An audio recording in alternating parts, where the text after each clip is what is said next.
નમસ્કાર દર્શક મિત્રો, ગુજરાતમાં આપનું સ્વાગત છે।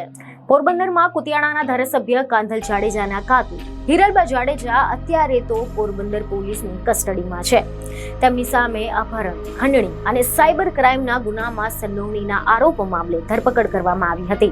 થોડા સમય અગાઉ જ્યારે ઇઝરાયલમાં કામ કરતી એક મહિલાએ સોશિયલ મીડિયા પર એક વિડીયો અપલોડ કરીને હિરલબા જાડેજા અને તેમના માણસો પર પરિવારજનોનું અપહરણ કરીને ખંડણી વસૂલીનો આરોપ મૂક્યો હતો, ત્યારે કેસની તપાસ દરમિયાન પોલીસને 40 થી વધારે બેંક એકાઉન્ટ મળી આવ્યા હતા, જેમાંથી 15 થી વધુ એકાઉન્ટમાં 50 કરતાં વધારે સાયબર ફ્રોડ થયા હોવાનું બહાર આવ્યું હતું અને પોલીસ તપાસમાં હવે નવી વિગતો સામે આવી રહી છે।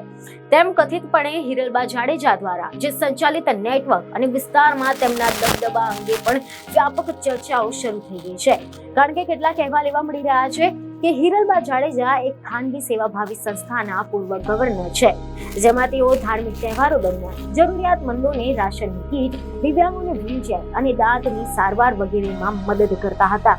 અને હાલ તો પોલીસ હિરલબા અને તેમના સાગરીતોએ દેશના અન્ય રાજ્યોમાં કેટલાક સાયબર ફ્રોડ કર્યા છે તેની તપાસ કરી રહી છે। એવા આરોપો છે કે હિરલબાએ ગુજરાત, તમિલનાડુ, હરિયાણા, ઉત્તર પ્રદેશમાં ડિજિટલ અરેસ્ટ કરીને 3.96 કરોડની રકમ ઓનલાઈન મેળવી લીધી હતી।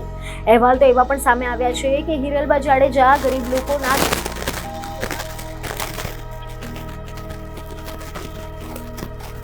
પોતાના બંગલે બોલાવી ખાતા ખોલાવી દેતા હતા, પાસબુક, ચેકબુક, એટીએમ કાર્ડ પોતાની પાસે રાખી લેતા હતા અને તેમની ટીમ ડિજિટલ અરેસ્ટ કરવાનું કામ કરતી હતી અને એના જે પણ રૂપિયા આવતા તે ગરીબોના ખાતામાં જમા કરાવી દેતા અને બાદમાં હિરલબા જે દિવસે પૈસા જમા થાય એ જ દિવસે પૈસા ઉપાડી લેતા હતા।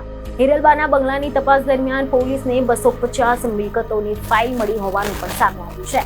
ખબર એવી મળી રહી છે કે જે બીજા લોકોના નામે છે, આ ઉપરાંત 140 થી વધુ કોરા સ્ટેમ્પ પેપર અને પ્રોમિસરી નોટ તેમજ મહત્વના સીસીટીવી ફૂટેજ પણ મળ્યા છે અને હવે આ ઘટનાક્રમ અંગે મળેલી લેટેસ્ટ માહિતી અનુસાર હિરલબા જાડેજાના 2 દિવસના રિમાન્ડ મંજૂર કરવામાં આવ્યા છે।